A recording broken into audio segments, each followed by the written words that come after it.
the $1 Million Mortgage Experience Podcast.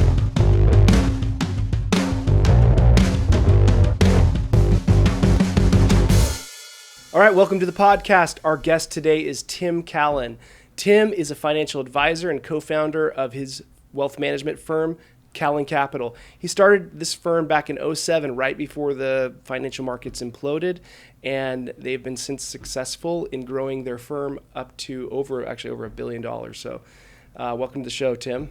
Thanks, John. Great to be here. Yeah, man, thanks for coming. So, you've been in this industry a while, right? In the wealth management industry a while. Over 20 years. Tell me what you guys are doing right now with Callan. Well, I'll give you a little background on our firm. As you mentioned, we started this company in 2007. We're a wealth management firm.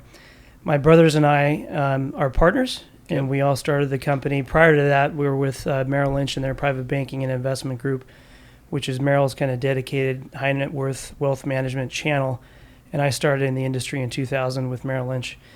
We really wanted to roll out and start our own independent wealth management firm that acts more as a fiduciary on behalf of our clientele. So we did that successfully, as you mentioned, in 2007.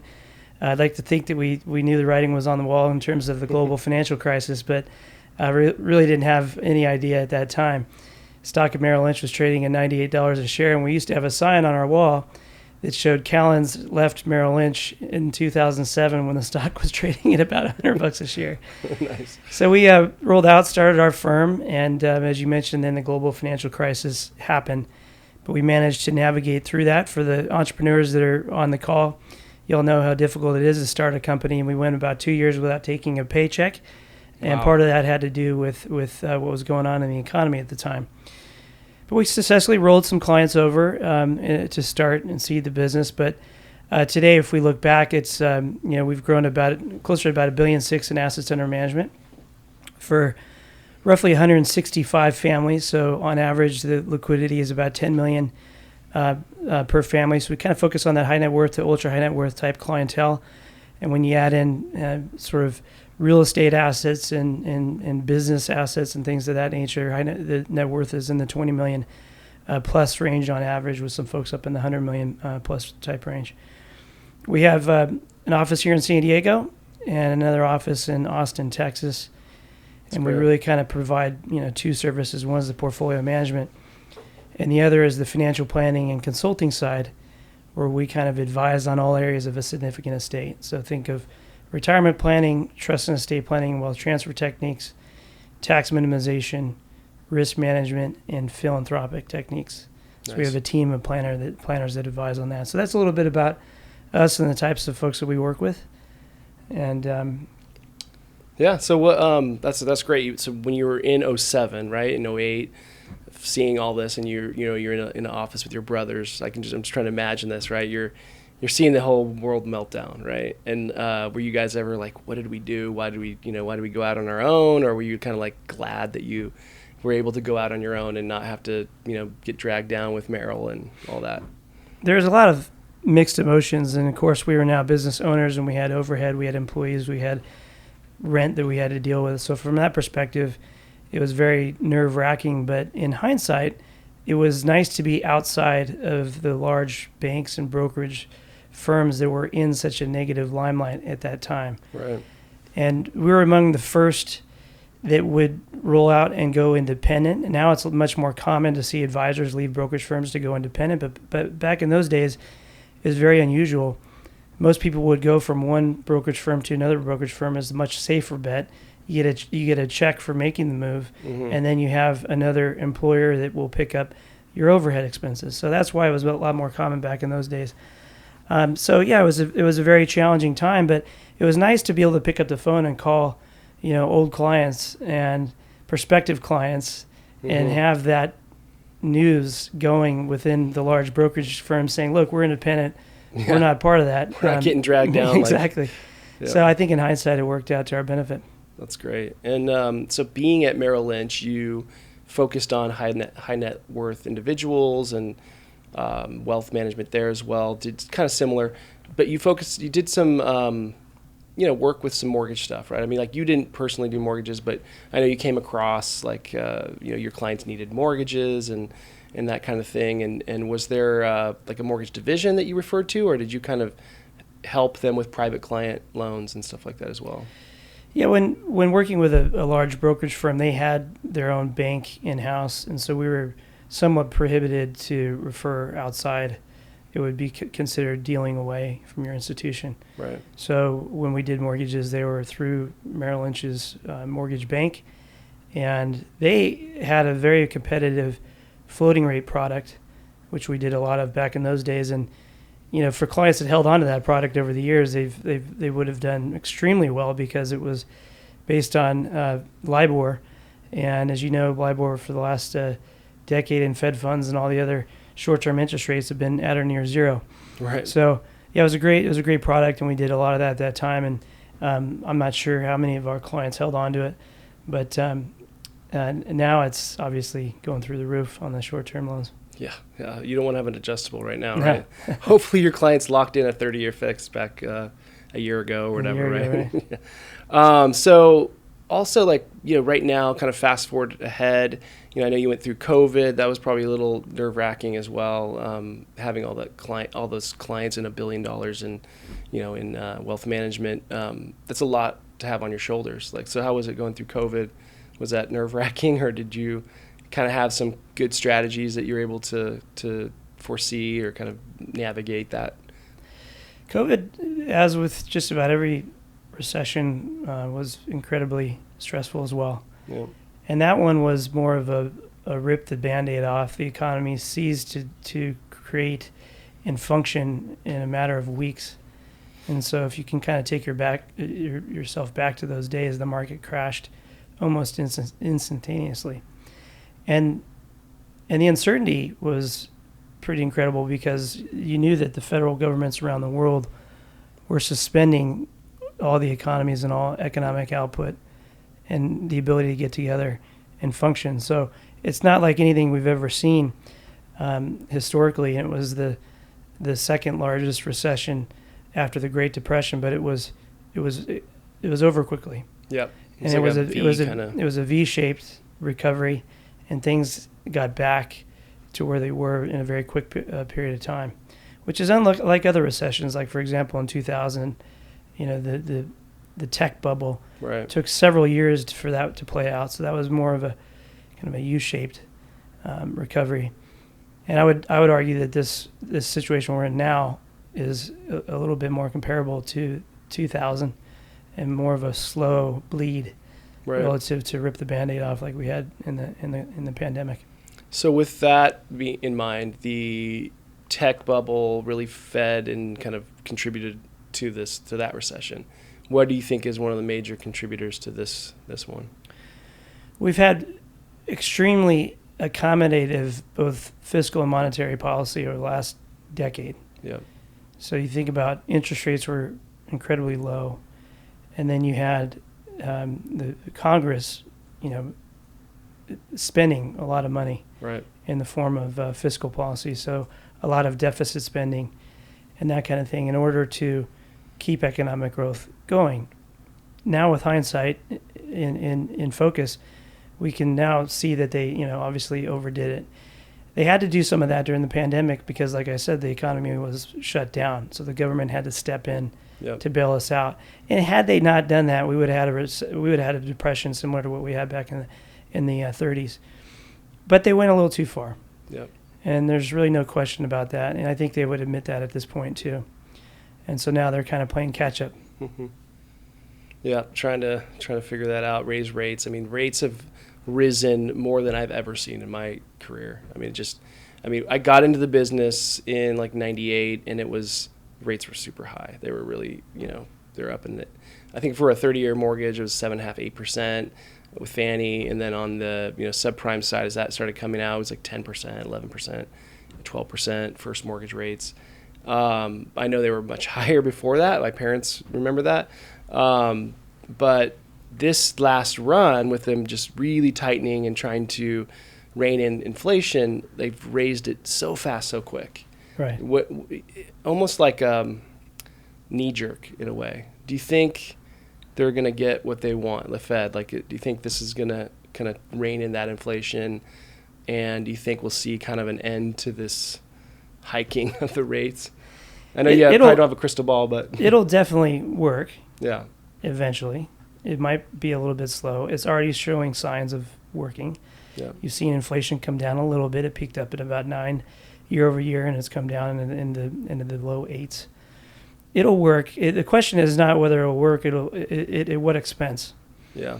And will they be able to create what they like to say is a soft landing? It's very, very difficult for them to be able to pull off a soft landing. There will be some damage done by this, and they know that. Yep. They know that asset prices have come down and may continue to come down. They know the unemployment rate will start to creep up. But all of that is in an effort to tame in inflation. Yeah, which isn't necessarily good, right? You don't want unemployment, especially going into election years and stuff like that. Like they want typically to have unemployment low, but yeah, like you said, at what cost, right? Like right. But they want inflation low too. Right. So that's bad for elections. Yeah. And so it's just which one are you willing to give on? You got to give on one of them. Right. And right now they're willing to give a little bit on the unemployment rate. So we will, without question, see the unemployment rate start to creep up from these levels. And do you think it'll be in more what level jobs? Like, is it going to be middle class, lower middle class, the poor, like those kind of jobs that will be? Because I mean, I know you've probably seen this too in restaurants and stuff. There's just not as many workers, right? There's not a lot of. Not saying that's the super low end, but like there are a lot of the lower end labor work market. You know, it's hard to find a handyman. It's hard to find so. I'm just curious. Do you know what kind of area? Do you think it'd be across the board? I mean, if I had to guess, it would be more across the board. But what we found during the pandemic is a lot of people left the labor force. Yeah. And particularly seniors went into retirement early, and a lot of that kind of trickles down. Mm-hmm. And so you start to see other areas, for example, waiters and waitresses not showing up to work because they have other opportunities to go work somewhere else. The demand rises in a different field. Or exactly. Part of what's the Fed is also hoping to happen is that the labor force starts to come back a little bit more. More people come back looking for work because they can't survive on their, whatever pension fund or whatever they were hoping to survive on. So that's also part of the goal of this whole thing is to bring the labor force back, or more people back in the labor force. That will drive up unemployment rates. Yeah. Because now you have more people looking for jobs. Right. And so all of this is bound to happen. It's just a matter of, like I said before, what extent, what damage is going to be done, and whether they're going to be able to pull off, a soft landing. I just think this is going to kind of go on for quite some time. That's why it'll probably be more like a 2000 to 2002 recession versus a pandemic V-shaped recovery. So you think 23 will be kind of a real slow growth or like no growth kind of year? Possible mild recession in 23 is what most forecasters are predicting. Yep. And recessions are technically defined by the Bureau of Economic Research, and it's a little more complicated than just 2 negative GDP quarters because we've already had that in 2022. Yeah, I think some would argue we're in one now, but I think you can say that we're in one, but there's a lot of other factors that they look at. They look at the unemployment rate, they look at manufacturing, they look at a number of different economic indicators to determine when the actual recession started. Typically, they make that call 7 months after the recession actually started. They say, well, it actually started 7 months ago, on average. People are like, oh, yeah, I knew that. But by all, I think even the Fed has recognized that they will probably drive the economy into a recession into 2023. Yeah. But it is, in all likelihood, going to be a mild one. Yeah. And a long one. And that will be hard for, I think, the presidential election because, the Fed gets appointed by the president, but like the Fed kind of has their own thing they got to do, right? They don't really get directed. Like Joe Biden's not up there saying, you need to, raise interest rates or lower them rates. I mean, I'm sure he could say that, but it's not like they're going to necessarily take his direction, right? So the Fed has their own kind of way they do their thing. So, I guess if there is a recession through 23 and it lingers and it's bad and inflation's still kind of there, it's going to be an interesting election year, right? Right. It should be an interesting year, and the Republicans are going to focus on inflation, to try and oust some people in the House and Senate. Right. And the Democrats are going to focus on abortion and those types of issues. Chances are a lot of this will swing in the Republican favor, so we'll have a mixed president, Democrat, Republican-controlled Congress, and that typically, ironically, is good for assets, good for markets. Right. There's a lot of historically, right, like year over year, there's a lot of see that gridlock. They can't get a lot of policy done in either direction. So you kind of have more predictability, right? You get more predictability, right? Yeah, that's interesting. So let's kind of widen it to globally. So I saw a headline today. I think it was, totally could be wrong, but was it Turkey that has like 84% inflation and they just cut their interest rates? I think that was I don't know if it's the right country, but one country had an 84% inflation, but they just cut their interest rates like by 1.5 or something crazy.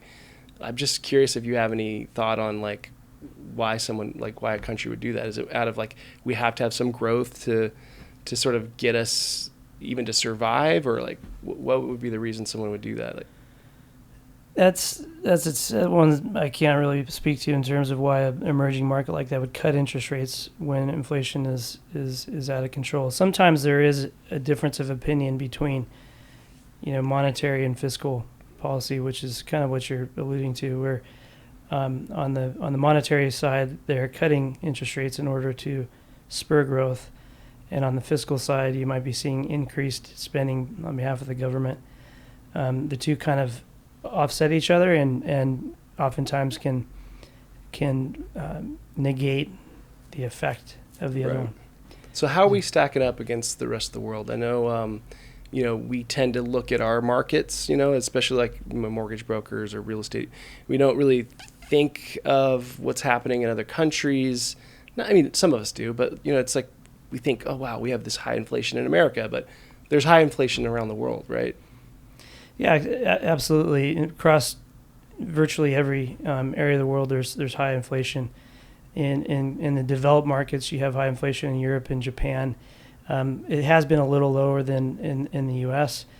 What's interesting about the U.S. is our dollar is now the highest it's been for many, many decades. And if you adjust it for inflation, you have to go back even further in terms of how high the dollar is.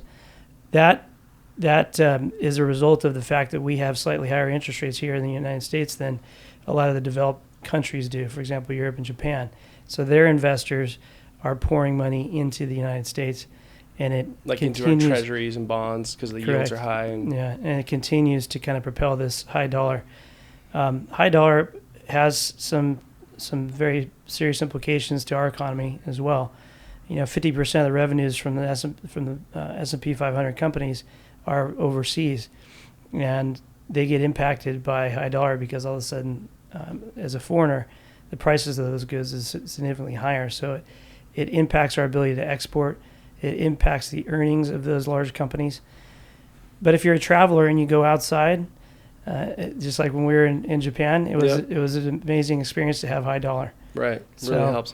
And like with the UK's pound, I remember it was a long time ago, but it was like over $2, for £1, and the euro is now at like parity rates. It's pretty equal, and so yeah, it's interesting to see how strong our dollar is if you stack it up against all the other currencies. And right, and it's unsustainably high.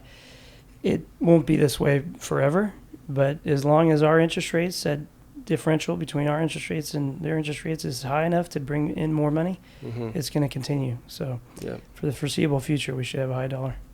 So I've been noticing the inverted yield curve, like the 2 years and the 10-year, the difference there, and that's typically like a sign of a recession, right? Like that's a sign of a future, some doom and gloom or whatever it might be. What is your thoughts on that? It is. Most recessions historically have been preceded by an inverted yield curve, and it's the market telling you that in the short term the Fed has got to raise interest rates. In the long term, it's going to impact growth, and so longer interest rates are going to be lower than what they are today, and that's impacted among the markets. Basically, the market's telling the world that the Fed is potentially going to overdo it and put us into a recession in the future. And then they'll have to cut rates. Yeah. So that's what's priced in. that the Fed will go up to potentially up to as high as 460 on the Fed funds rate into 2023 before they'll have to start to reduce interest rates because they kind of overshot. And now we're in a recession, unemployment rates are going up, and they'll have to cut to stimulate again. Do you think that will cause more inflation, or is it more? It's more tied right to them spending. They probably won't reduce the rates until they have the inflation under control. So down to what number do you think? The long-term forecast for Fed for inflation is right around 270. So, we've had this 8 and 9% sort of year-over-year inflation rate, but all the expert forecasters expect the next 4 years going forward to be about a 3% inflation, which is historically pretty good. Right. If that's the case, they should be able to bring it back down interest rates, not to where they were before at 0 or 0.25, but a more normalized, call it 2%, in terms of Fed funds. Which would be a mortgage broker's dream to buy all these people that got into higher rates, right? Right. Interesting. So I know you've worked with mortgage professionals in the past, like you have a go-to mortgage guy, right? And you've developed relationships on kind of referring people. And I know like your firm is you have a lot of clients that are high net worth. Often, someone will go to a bank, let's say like a B of A or a Citigroup, and they have a lot of money and they have money parked, and say that if they got turned down for a mortgage, they would have, the temptation or the thought like, well, they're not going to approve me for a mortgage, I'm going to take my money elsewhere, right? Like that's probably happened to you in the past. I mean, not because of Merrill Lynch had a mortgage division, but I'm sure you've heard of that happening, right? Where someone offers a lower interest rate if you park, $1 million over here.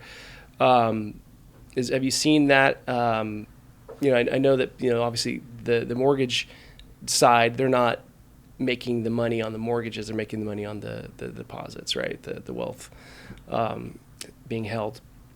So is that kind of a strategy you think that some wealth management firms use, is like using, taking a loss on interest rate, but getting the person to park money into their firm? Yeah, it's much more prevalent now than it was in the past. But I think every bank out there has some incentive, it seems like, for deposits.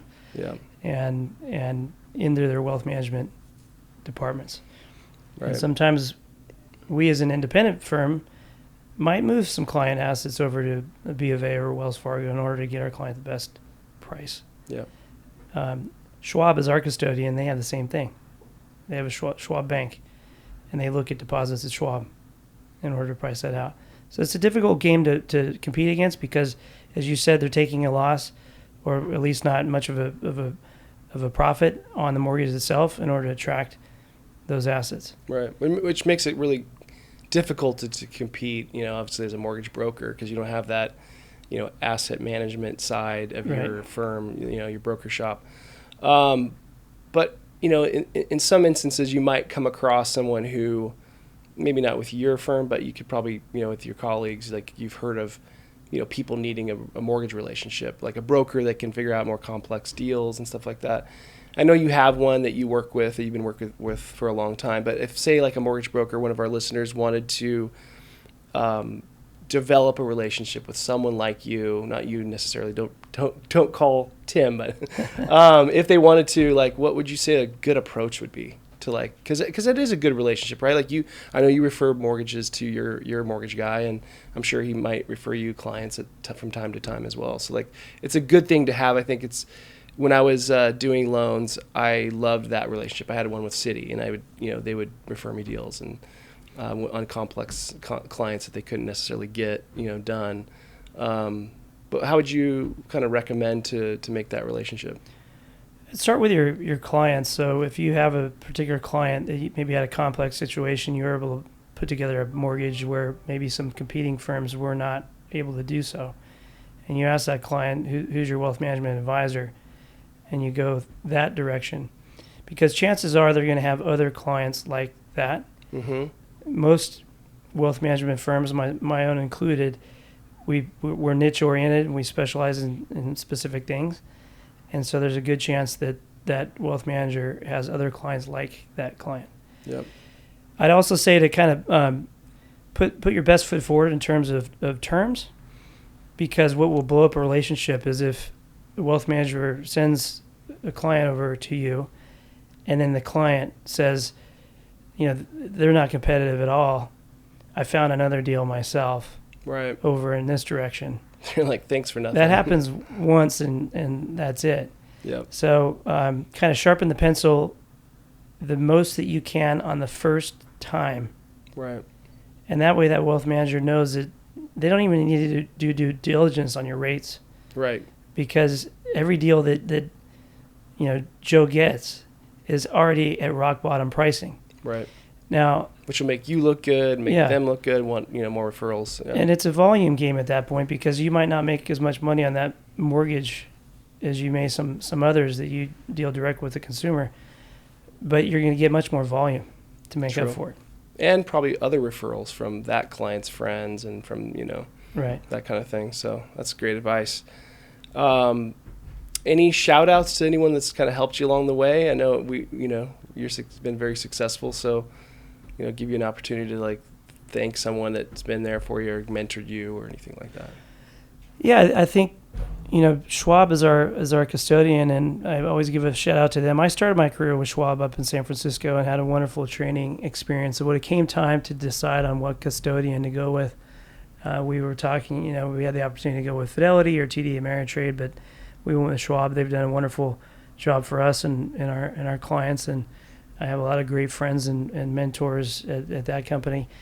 Some of my former managers at Merrill Lynch were wonderful as well, and they part of the reason that we've kind of gravitated to this high net worth focus is because we worked in, like I mentioned earlier, in the private banking and investment group, which is Merrill's kind of dedicated high net worth channel. We worked very closely with Merrill's investment bank, and so when the banker would come in and advise on an M&A transaction, an IPO or what have you, they would bring in advisors, wealth management advisors from the private bank. Because of that, it trained me and my partners to really get good and focus on this business that we do well, which is working with people that have been through liquidity events. Shout out to my training at both companies, and they've really made a great impact. Awesome. One last question I just thought of. I know you do some real estate investing. Do you think right now, with interest rates high and kind of the prices softening, coming down, do you think now, do you think the prices are going to come down even further over the next year or so in different markets? And do you think it's a good time to maybe start looking for some real estate deals out there? Real estate's a very broad term because you have so many different subsectors in there. Right. You have industrial, you have multifamily in the commercial side, you have office, and then you have residential. I think if we're speaking residential specifically, that it's generally a lagging indicator. So, marketable securities, stocks, and bonds generally react instantaneously to the news that's out there. The less liquid parts, such as residential real estate, tend to lag. Right. And if you think about it from a seller's perspective, your neighbor with an almost identical house sold his place back in January for whatever it is, $2 million. So they're reluctant to change their price. Right. On the buyer side, you just had a double of the mortgage cost. Your 30-year mortgage went from roughly 3 to roughly 6 on a 30-year jumbo loan. So you're looking at the house that you could have afforded 6 months ago, and now you're looking at a different house. And so it gives you the buyer's reluctance to go out and buy things. And so inevitably what happens in these cases is that the prices come down. Right. And so I would expect residential in particular to continue to have softening as it kind of works its way out, and you get a healthy mix of buyers and sellers, probably maybe sometime in 2023. But there are some commercial assets that are interesting. If you think of office in general, how bad it got hammered during the pandemic, really it hasn't fully recovered. So there might be some opportunities in certain subsectors of real estate to do well, for sure, going forward. And the interest rates on the commercial side haven't jumped quite as fast as they have on the residential side either. So there's a little benefit there. That's good, man. Awesome. Well, appreciate you coming down, taking the time out of your busy day to be on the podcast. So, absolutely. Thank you, John. Thanks for coming. All right. Please like, share, subscribe, and make sure you give us some tips on what guests you want next. So thanks for watching, and we'll see you on the next one. The $1 Million Mortgage Experience Podcast.